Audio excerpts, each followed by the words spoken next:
Oh, here we go. Hello, my name is Jonathan Reese, otherwise known as Pseudo Manitou. I am introducing Mat Ollig as part of our Otherworldly Arts Collective Chat with Artists. Matt, please introduce yourself. Hi, I'm Matt. I'm a oil painter living, working in Minneapolis, Minnesota.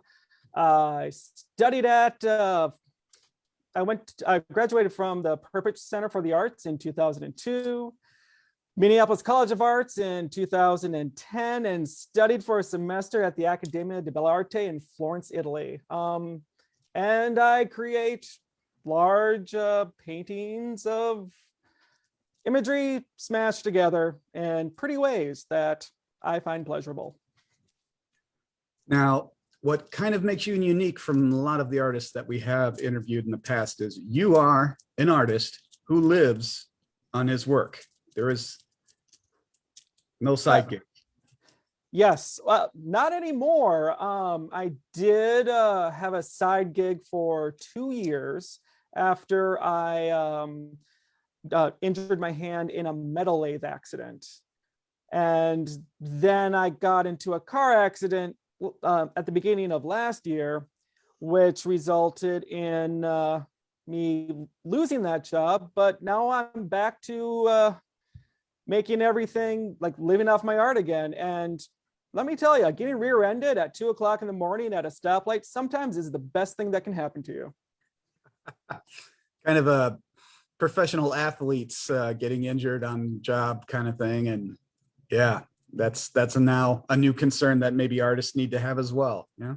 Oh yeah, I tried to figure out, is it possible to actually like insure your hands? No, that's a myth.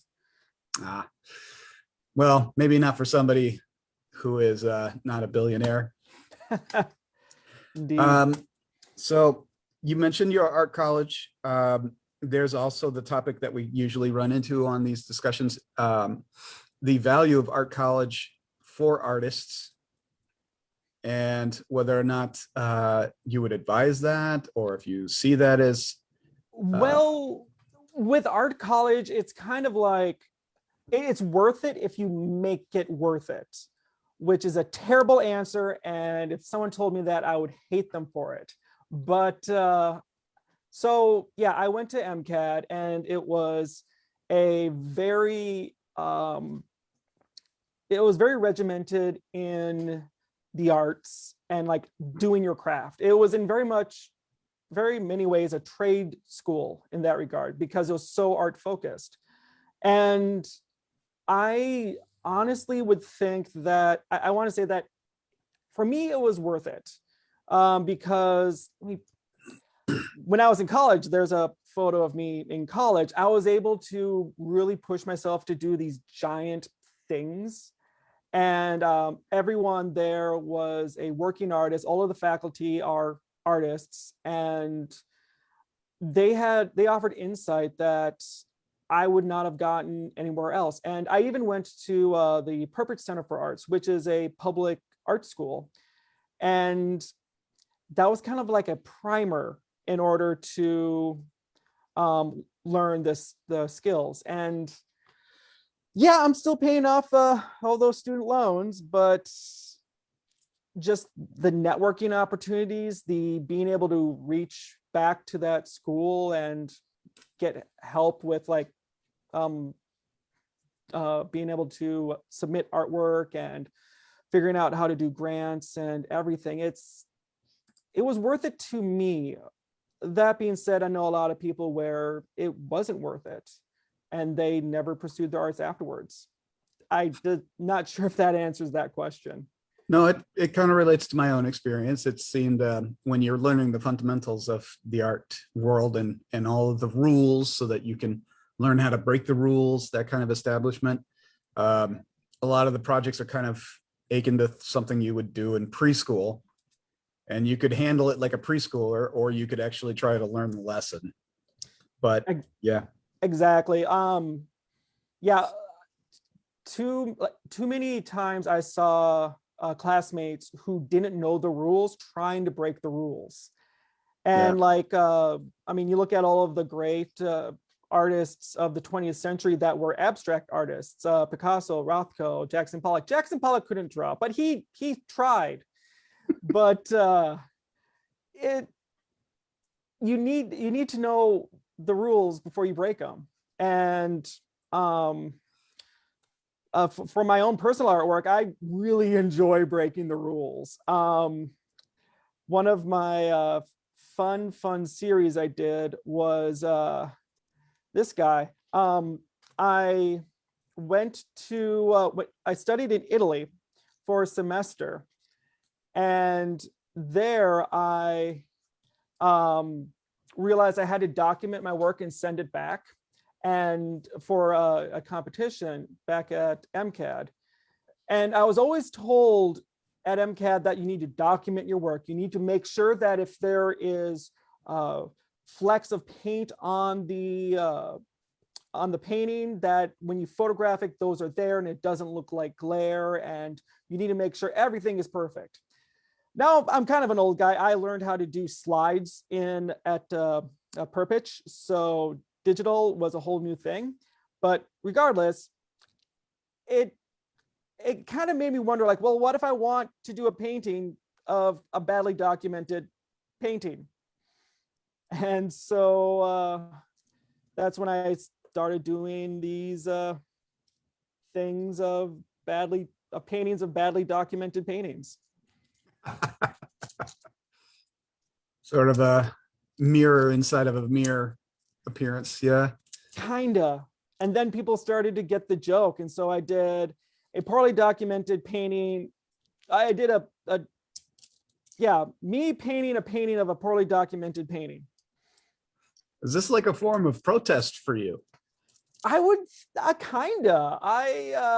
didn't like the rules, and I kind of wanted to break the rules in a way where it wasn't quite breaking the rules, just designing it to fail, which kind of shot me in the foot after college, because my entire senior thesis was about creating artwork that had to be seen in order to be understood, because it was artwork of things that didn't look like what they were. Like, subject matter just completely defeated them.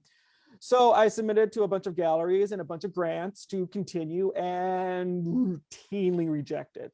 They had no idea what was going on.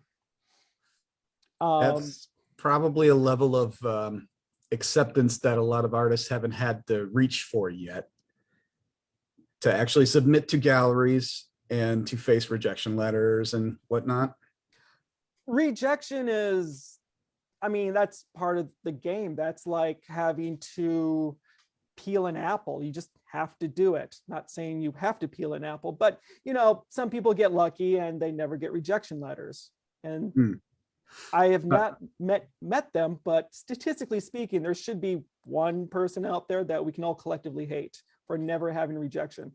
But no, rejection's part of the game, and the best way to handle rejection is to handle it graciously. If depending on how you got the rejection letter, like for grants, I received 3 Minnesota State Arts Board grants, and prior to getting those, I got so many rejections, like 6 years of straight up rejections.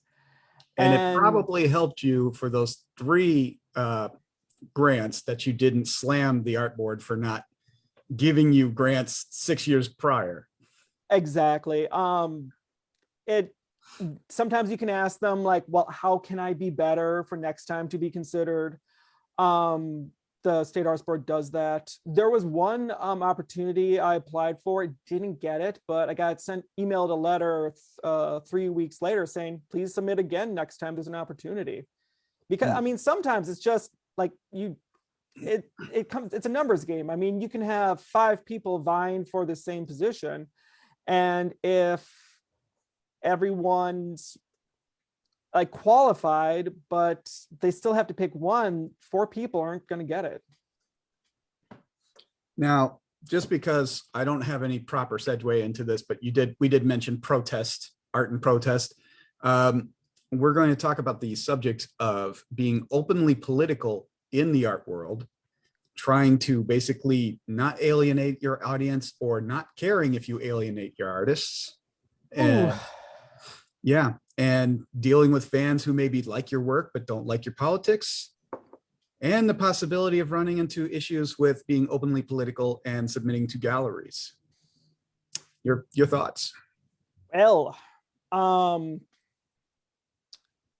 I think in this day and age, you have to be political. And I've always, like, I'm pretty outspoken on social media about my politics. And I've always tried to be on the right side of history, even if sometimes it's not popular. Now, I identify as progressive, and I actually, I've made some political art, just a little bit, once or twice.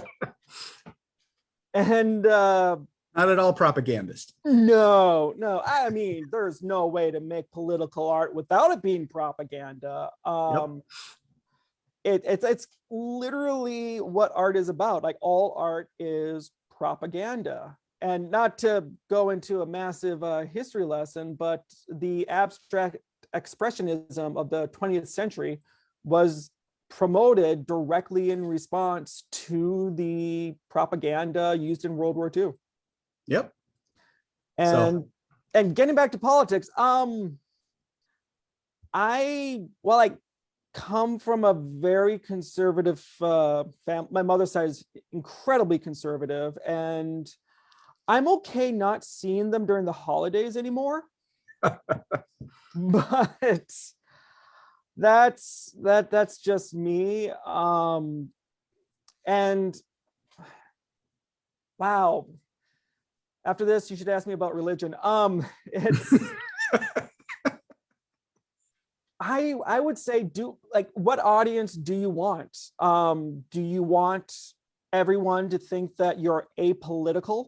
I mean, that carries with it a form of alienation, because if you are not political, then many people will just assume that you're not complicit, but that you are okay with the state of things. Whereas if you are openly political about your politics, you're going to definitely get people who have similar politics to gravitate more toward you, and then you're going to not have to deal with the people that aren't politically aligned with you. So from my work, it's very, like, all of my work is very much there's multiple levels to it. So I like incorporating a lot of nostalgia in my paintings. And well, when you say nostalgia, you got to pick some eras for us. Okay. Nostalgia 80s, nostalgia 70s, nostalgia 60s. I know you're probably not for the 50s, but a lot of 50s. I mean, let me find some of my. So I actually did a bunch of. I got one of my grants I received. I went around to 10 small town diners just scattered around Minnesota. And I created these multi-panel paintings that are currently and will be staying there about the history of these diners. And a lot of this is just that nostalgia from the 50s, where highway culture was really big, and everyone would go to the cafes. It was kind of like the place. It was the internet back in the day before people had the internet. They could talk to each other. They would have ideas. They would converse. And when like the Highway 94 kicked in, a lot of these places struggled because the highway was no longer there. The interstate just shuttled people away. And like, I found the very last Embers restaurant in existence, and their coffee cake is still amazing. but it's like, I'm an oil painter in the 21st century. And that's a weird thing to be, because I'm using a fuzzy stick to put oily dirt on a piece of stretched canvas that's stapled to some wood. It makes no sense for me to do that. And the only reason why I'm doing that is because oil painting has so much historical baggage. And I like to play with that, because oil painting is not a quick thing to do. There is no quickly doing an oil painting. And people, they slow down to appreciate it whenever they hear the term oil paint. It's just something that we've all been taught for some reason. And so I like to take that slowed down time to create a dialogue. And it's not something that everyone is going to pick up right away. For this painting, for example, Porky's.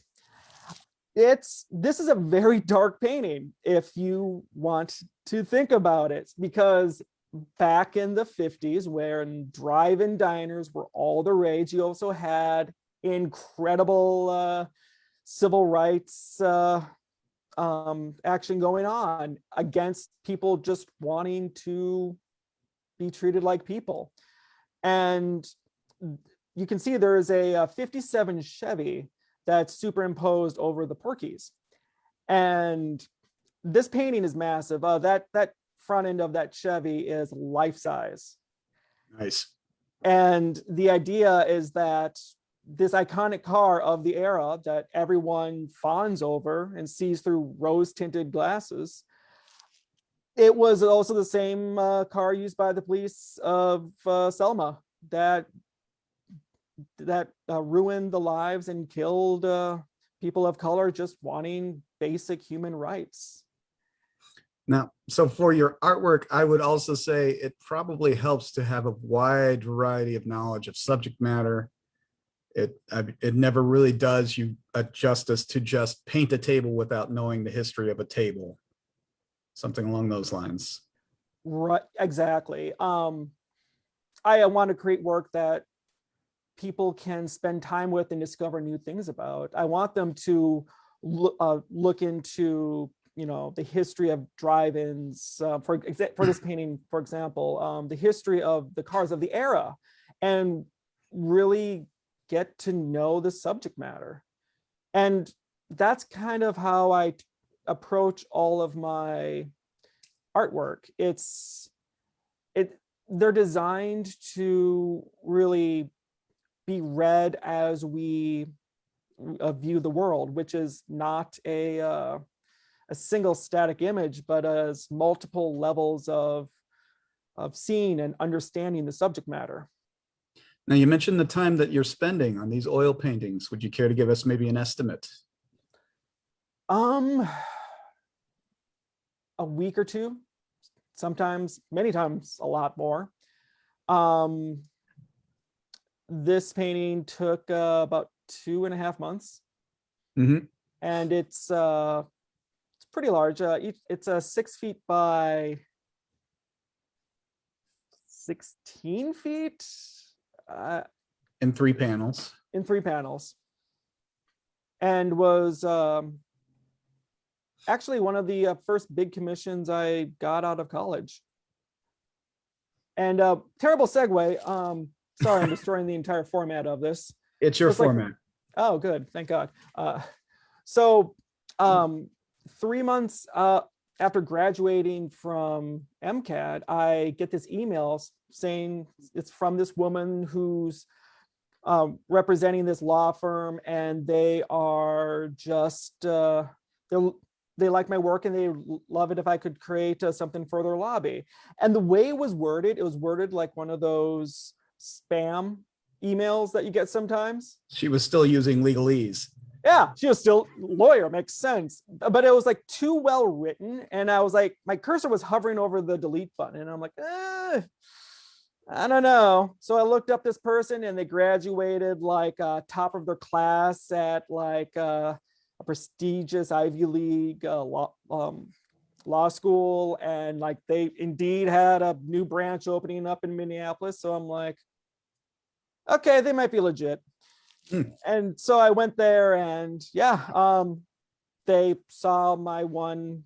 They wanted a painting that had been sold, and then I created this custom one for them, and they liked it so much that they just gave me their entire art budget, and I just filled their entire offices with art. Their Now, entire office. entire office. And when they moved, they had me make more work to fit the office. I got paid terribly, but it allowed me to say I created all the artwork for this law firm, and their entire office is my work, and I use that to my advantage. So like this painting was used to then be put into 300 plus rooms of the Hyatt Regency, which was pretty cool. And yeah, just kept on building a success after success. And that's what everyone needs to do. Like once you get something accomplished that you really are proud of, just don't let anyone not know it. You just tell them and use it to get another opportunity. Now you tell people about the 2 opportunities, and then you just build up your resume. And next thing you know, you're able to rattle off all of these places and things that you've been able to accomplish. So it's not nearly anything as silly as bragging rights. It's more like openly applying for your job every chance you get. Exactly. The squeaky wheel gets the grease, as they say. And so you just need to keep reminding people who you are, what you've done. Be friendly, be humble, don't brag too much. But I think our generation, like, I don't know, like, this is a question for you, flipping the tables. Do you think that other artists are, especially emerging artists and younger artists, that they're too humble and they don't promote themselves enough? It's probably a two-sided sword. I mean, you have a situation where if you've won an award, you should place that award on your sleeve. But at the same time, it's not the award that has changed the world. You win this contract, you do the contract well, you should make people aware of that, because you're saying, I can do this repeatedly. You don't want to make it seem like the thing that oh my God, the thing that you have done is thereby in of itself the value of your work, and should always be treated as what has made you a king of the art world or something along those lines. It's an item. It's not your armor, I guess. Right. Now, I would ask if you've actually worked with any agencies, or if you have any art representatives. Currently, no art representatives. I worked a little bit with Corporate Art Force. They got me a few commissions. 2021 was actually my goal to go out to try to figure out where it would be a good fit for my art, get some actual gallery representation. I'm kind of calling the last 3 years a mulligan. Just with the hand injury and then the day job, which kind of sucked all of the energy out of creating. I went to a artist talk over at Rogue Buddha with Scott Seekins, and he was talking about how artists shouldn't have a day job, because you need to be thinking about art 24 hours a day in order to be an artist. Now, I don't know about Scott Seekins, but I like to eat once in a while. Pays the bills. Yeah. And it's okay to have a part-time job, but it definitely makes you are slower in actually creating your work. Side note, can we go back 2 slides here? just to your self-portrait. Ah, yes. Yes. Okay. Very accurately portraying sort of a three-sided personality that I have come to know. So I got a excellently done, beard sir. now. I have a beard now, my COVID beard, and it's mostly white because 2020, let me tell you, 2020. You don't need to tell anybody. Now let's go back one, because I do want to make just a brief shout out here. This is Yoyo Nagishi. We love this man. He is very hardworking. And again, you have captured his very outwardly flamboyant personality perfectly, I think, there. Well, thank you very much. So it's an excellently done piece. I think all of the local artists who have seen it know exactly who this is. Oh, yes. And this is actually the one of the projects I'm working on currently. My 2020 Artist Initiative grant is to actually, I'm learning 3D modeling in Blender, and using a resin 3D printer, I'm printing out these cubes and forms that I can then photograph and project the faces on, and then I can create these paintings that have more depth. And yeah, it's I'm really excited about it, and I'm so glad that you're able to recognize these people, because these paintings, these portraits really are something that I've been excited about for the past few years, because like my whole like ethos and my whole art investigation and even my political nature is to like try to find the truth of the matter, and trying to be not right, but accurate and correct. Now, this is kind of interesting because you just touched on the tip of your ability to use technology to kind of open up your art, when in fact you were just recently talking about how senseless it is to be painting in oils in the 20th century. And so you are not a technophobe. You are in fact expanding. Correct. Yeah, it's I consider myself a meta modernist, and part of that is it's a definition that's really hard to describe, but what it is, it's I'm using nostalgia and ideas that were considered important, but putting a new spin on them so they're self-referential and self-criticizing. Which, yeah, it's really hard to explain, and I'm still reading books on metamodernism, and none of those books can really fully explain it, which I kind of like, because it's about this nebulous oscillating nature of like traditional, digital, how do they live together? They don't, but they do, kinda. Still on technology here, you probably as an artist spend a lot of time self-promoting yourself through a lot of various networks. And would you care to talk about that, or how much time it takes, or a portion of the process? Well, I'm not a technophobe. I am terrible at self-promotion. And I am surprised I've been able to succeed as much as I have with the very little self-promotion that I do. And I know, not the answer you want. I'm sorry. Well, no, because then we can maybe ask you if you think personal reputation has helped you aside from that. Word of mouth? Word of mouth, definitely. Personal reputation, definitely. I try not to be an asshole, which definitely helps. Being pleasant to be around definitely helps. Finding that balance of self-promoting achievements without coming across as arrogant helps. Always being willing to connect with others, with other artists, and just talking with people. I mean, kind of getting back to my project with the diners, just being able to chat, which, I mean, the art of conversation, I'm really hate to say, I think it's dying to some extent. Well, we have been in quarantine for a year, Matt. Cut us some slack. Fair point. I have gone feral, 100% feral.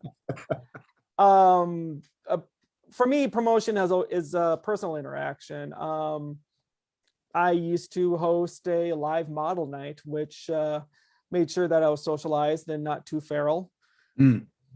And gonna start that up again once people get vaccinated. Now, to that degree, I would say that your participation in Otherworldly Arts Collective has been part of that, not being feral. Exactly. Yeah, I trying to get out there a lot more.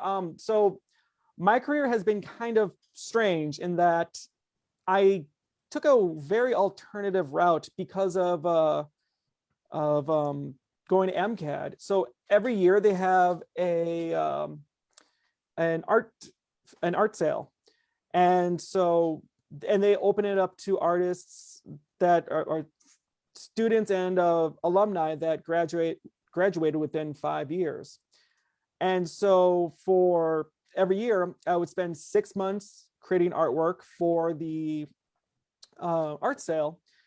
And then I would have the art sale and just talk with all of the people there, give out my business cards, show them our other artwork on my iPad, and I would get 6 months worth of commissions. And then I would spend 6 months painting, have the art sale, rinse and repeat. And I did that for 5 years.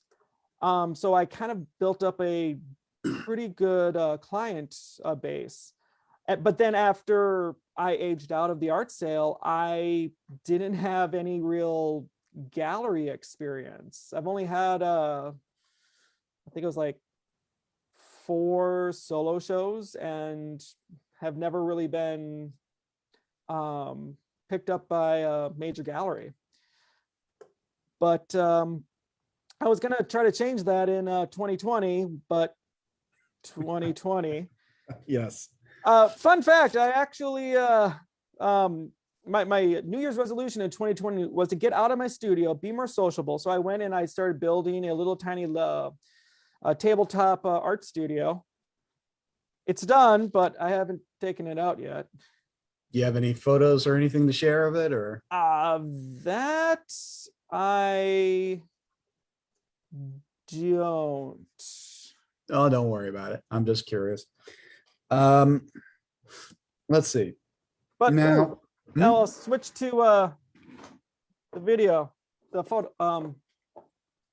Where's the thing? I'm telling. I promise you, I'm definitely a tech bit of a Luddite. I don't know how technology works. That's what keeps it magical to me. So you use it, but you don't understand it. Oh yeah, no, I'm terrible at. I am terrible at Photoshop. The fact that the paintings turn out as good as they do is by just brute forcing the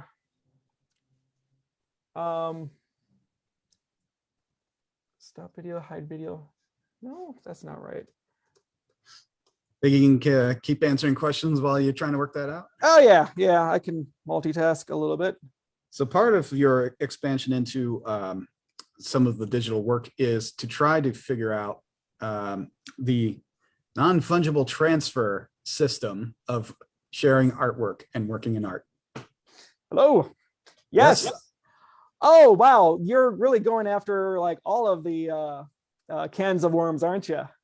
The NFT craze. Yes. Well, an artist makes 69 million for a charity of his choice. And I got to believe a lot of people are seeing stars. Yeah, it's not so for the longest time. I never really thought of doing digital artwork simply because there is no original. And with my art practice, I've just enjoyed having that thing that you can hold on to. You can be like, this is it, this is the one. Which is actually why for the longest time I held out on doing prints, because I'm like, it's a copy. Like, you want the real thing, right? Watch it.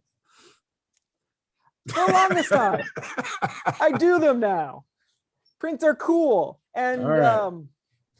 NFTs, they are also pretty cool because using the magic of blockchain and a crap ton of electricity, you're able to essentially have a original digital image. And a lot of investors and people who had made a ton of money on Bitcoin and other cryptocurrencies, they had money lying around and they saw this as an investment and they started buying these NFT arts, and the prices went crazy, and a lot of people a lot of artists started jumping on the bandwagon, and then someone wrote a blog saying how it was destroying the environment, and that has caused great division in the art world. Now, it's kind of funny because you say we've got, this online currency and we've got this online ownership and we're using, Bitcoin and other methods that don't really have a tangible feel to them. And maybe that's part of the reason we don't understand the value of it. It maybe, but there's definitely a population of people that do understand the value of it. Because for video games, I mean, I also don't play video games very much. Too many buttons, am I right? I mean, back in my day, we had 2 buttons, A and B, and that was good enough. Oh boy. Sorry, folks. Matt will do this a lot.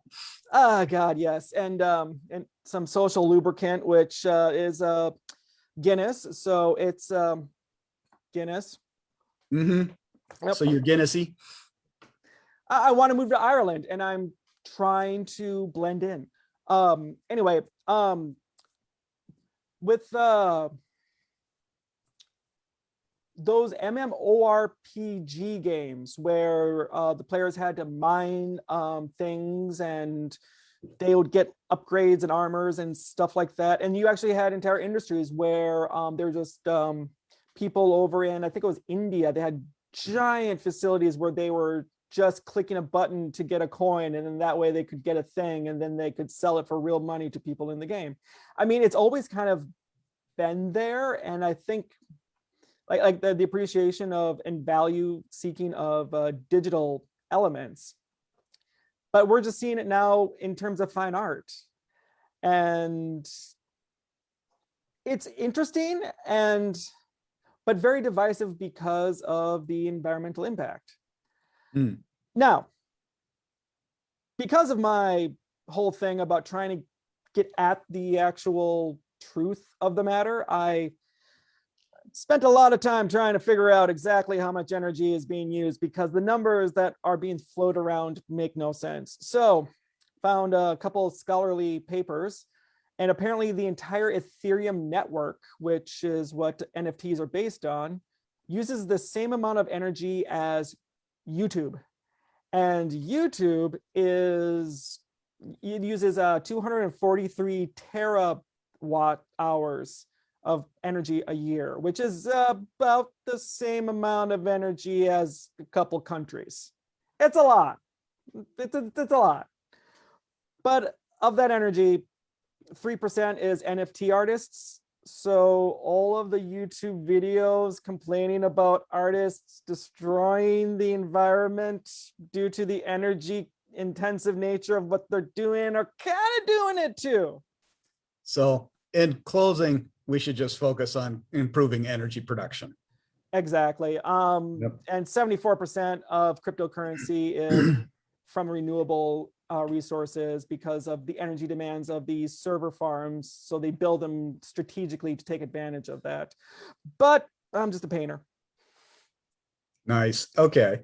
So we're probably getting at a halfway point here. I would probably wonder about some of your process, like any of the special techniques that you have devised over time.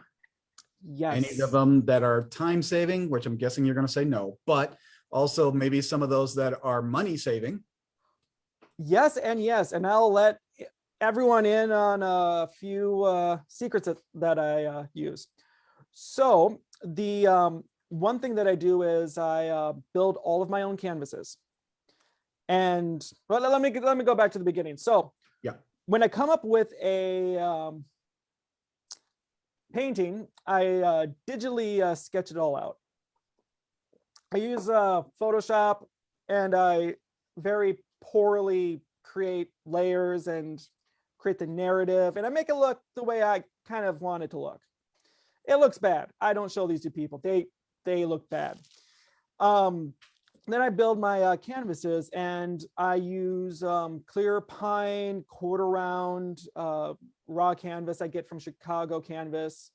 ChicagoCanvas.com, not a sponsor, but my God, are they good cheap canvases.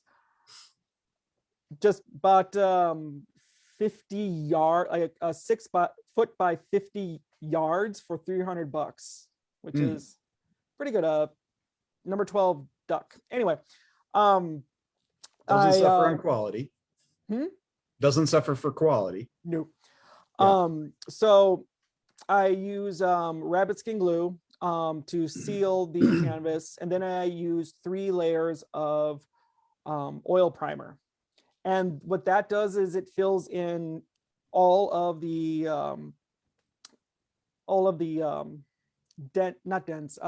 the weave of the canvas. So when I start painting on it, it's like painting on a board. It is completely smooth, and that saves me a lot of time and a lot of paint. Now, this is, of course, because you prefer to work on a smooth surface. If somebody wants something with some tooth to it, maybe just one coat, or is that going to not work? I mean, if you have too much tooth, like if you can see the weave, like you can get from any commercial canvas, you end up using a lot more paint just to get into those teeth. And then, like, if you're trying to do glazes, it becomes kind of problematic because the thin down paint will want to just get into those grooves and not cover the raised surfaces. Exactly. And it's just, I feel like it looks more professional to have a smooth surface. It's my own thing. Other people can create their canvases however they want, but this is my process. So then with the digital sketches, I have this old digital projector, and I will project it onto the canvas, and then I'll go in Photoshop and I'll do the skew, and it sometimes looks really bizarre just to get it to fit on the canvas. But Matt, that's cheating. It's a time saver. Trust me, like I will happily sketch out or trace. We're gonna get into a Kevin Smith movie here. The sketch onto the canvas and give it to anyone and just be like, here, it's easy now. Just fill in the no. It saves me a couple days of time. For larger pieces that are not as complicated, I'll definitely use the grid method. I used to use the grid method all the time in college before I had a projector. And then I was told I'm cheating. Okay. So then I use an Inktense pencil, and it goes on the oil primer perfectly. I mean, it's like drawing on paper. And because it's Inktense, I can go back with a damp cloth and I can just rub out some of the color. And it comes out completely off. Like I have taken off entire drawings from the ground layer in Inktense. And I can also use a brush that's dipped in water, and it's like a watercoloring on the ground. It's wonderful. Once I get everything the way I want it, then I will take a can of shellac and I'll spray over the entire thing. Now that does 2 things. One, it keeps the Inktense drawing from actually becoming rubbed off from the tint layer that I'm going to put on next, or infecting the paint. And 2, that layer of shellac keeps the oil from being sucked into the ground. So the way the paint goes on is just amazing. I love it. And then I'll put, once that's dry, I'll put on a coat of like a tint of some kind, just watered down paint with Gamsol. And once that dries, I start blocking in my colors and the real work begins. And then 2 to 3 weeks later, I have a painting. It's amazing. Just like that. Now for tints, are you just actually starting from actual paint, or are you using some sort of mixture of?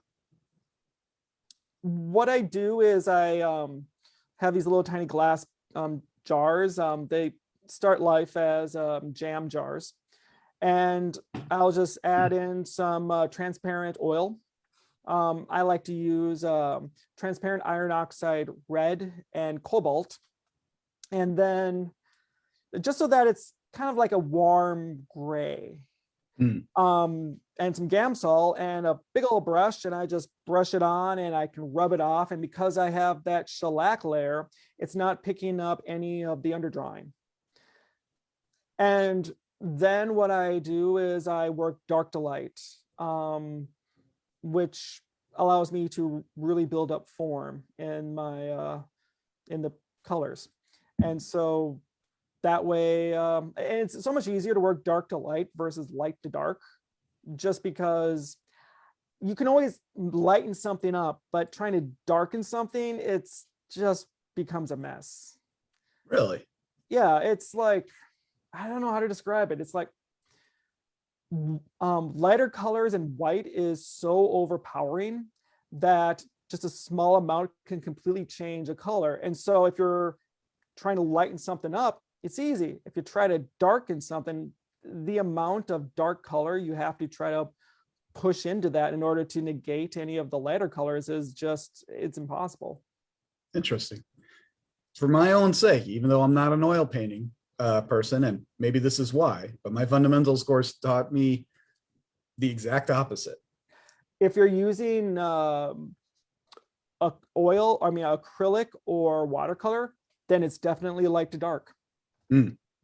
But if you're using gouache, you can do dark to light. And that's where my little tiny portable easel that I built for 2020 comes into play. Don't worry, Matt, there will be a time. And here I have my gouache set. Oh God, put those away. I can't look at them anymore. I'm sorry. I was terrible at gouache. Me too. But it's because I paint with gouache the same way I paint with oil, dark to light. Like I pre-tint my sketchbooks.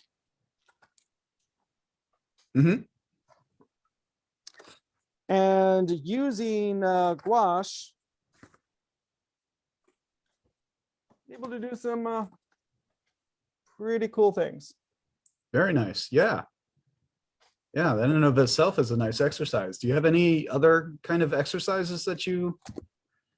Yeah, I have one of those 4-color pens, black, red, blue, green, and also a yellow pen that I imported from Japan because they do not get sold here. It's because it's a transparent yellow as opposed to a gel yellow pen. And I use those to sketch, and it helps me to stay thinking about color and value when I'm sketching versus just value. Nice. Let's see. What else? Sorry, I'm getting distracted by the fact that it's still Christmas in your room there. And there is still snow on the ground, and as long as there is snow on the ground, it's still Christmas. All right. Now, of course, we at Otherworldly Arts Collectives have been very impressed and surprised at some of the pieces that you've brought in for our shows. And we're always very grateful. It's got to be noted that Matt has never seen any of our events as beneath him, I would say, is the best phrase I can choose. He's always put the same amount of effort into his work for our events as he has for his paying clients. And But any beneath me. I mean, what? That's ridiculous. well, we're asking you to produce unicorns, and you're currently on a grant for diners. It's No, that was 3 years ago. okay. The second grant was to travel around the state of Minnesota doing paintings of the border, because borders aren't political at all. Um, But you're and still having fun with this. with Otherworldly Arts. Oh, just art in general. Oh yeah. I mean, you gotta. I mean, you have to do what you enjoy. And on the little questionnaire that you sent me, it asked like if I could. It asked if there was something I could like tell people or artists who are just starting out, something I wish I knew back then. That would be to do what you enjoy and do what people, yeah, do what you enjoy and don't make it too difficult for yourself. I suffer really bad from trying to do things the hard way, and I started doing a bunch of these paintings, and that they were just, your basic painting. And I thought, well, that's too easy. I'm gonna paint two things overlapping each other. And then after a while, that got too easy, and I thought I'm going to paint them on multiple canvases because rectangles too easy. And then obviously I need to overlap the panels because single layer is too easy. And then fate intervened, and I almost lost my hand in the metal lathe accident. Like I was holding my phone when this 30-inch piece of aluminum whipped out, hit my phone, bent my phone by 20 degrees. So then when it hit my hand, it just tore open the thumb joint. Mm. And then I went back to flat canvas because it hurt to paint. But bringing the tangent back to home, do what you enjoy. If you don't enjoy it, why are you doing it? I mean, art, unless it's a commission that they're paying you lots of money for, then sometimes you got to do something that you hate. I'm working on one of those. Not going to say what. Cover your bases, man. So we're getting towards the end of our interview here. Any words of wisdom that you would just like to impart on anybody in general, or just artists in general, or? I would say always be ready for opportunity. I've had a few opportunities pass me by because I just wasn't ready. And that means, keeping your website updated, having a folder in your phone that shows your artwork, because I can't tell you how many commissions or sales I've made just because I pull out my phone and I'm like, why, yes, I'm an artist. Let me show you what I do. And that involves keeping your phone charged, kids. Yep. Keep your phone charged. And just be kind. Don't be pushy. Don't have a sense of entitlement. Like even when you do start to get a bunch of different gallery shows and get the commissions and the sales. I mean, you were talking earlier about thinking that Otherworldly Arts was beneath me. No, I was trapping you there, Matt. Yeah, thank you. I saw the bait, grabbed it full force. Talk with other artists. Don't give unsolicited advice. That's a huge no-no. But definitely be encouraging. And what else? I'm trying to think, like there's like so much information to pass on. I think you told me once that you do not see any artists as fellow competition. I'm pretty sure that was you. You do not see any of the artists as competition. You see them as colleagues. Yes, yep. Yeah, I mean, we're all artists. We're all in this together, and we should definitely help each other out. And I'm like, I don't know. I'm pretty I look at other artists and like some of your work, and I'm like, God damn it, that's good. Guess I gotta stay on my A game.